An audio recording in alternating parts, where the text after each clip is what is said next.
Nothing is more frustrating than filming a video and having nothing to see. The 3-point light setup goes something like this. The key light is the main light source. So say you're filming in a living room. Your main light source would probably be something like your overhead light. Your main light should be placed over the subject's head.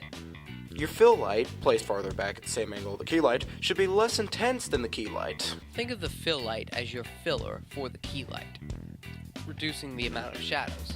Your backlight separates your subject from the background. It should be the least intense of your three lights.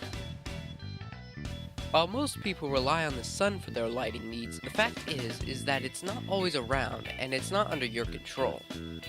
That's the reason photographers and filmmakers will rely on good artificial lighting, which is under your control and always around, unless a blackout happens and you're screwed. Light diffusion is making your light seem less intense. A harsh, direct light will look unnatural and probably blind the subject.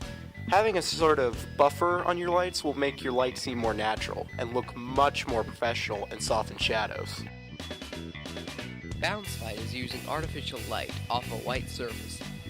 The reason for using a white surface is to not make the light carry the colors with it.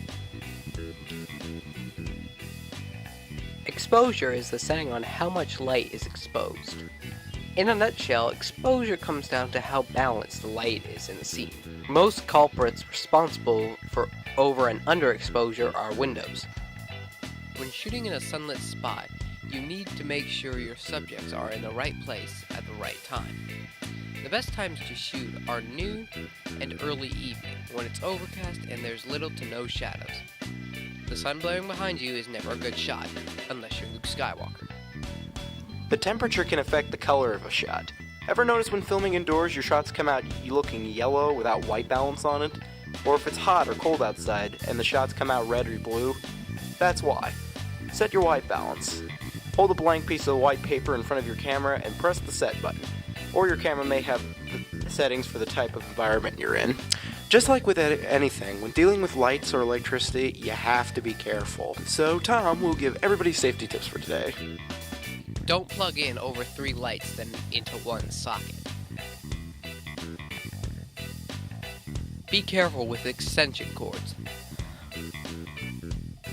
In using lights, don't blind people.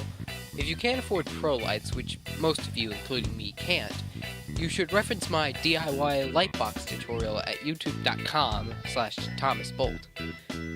You can make 3 of them for around $35, or you can buy 3 clamp lights for a 3-point light setup. For $2,000 and so savings, it's a pretty good deal. And worst comes to worst, there's a giant light bulb in the sky. So I've heard. Follow these tips and rules and your work will shine in perfect filtered spotlights.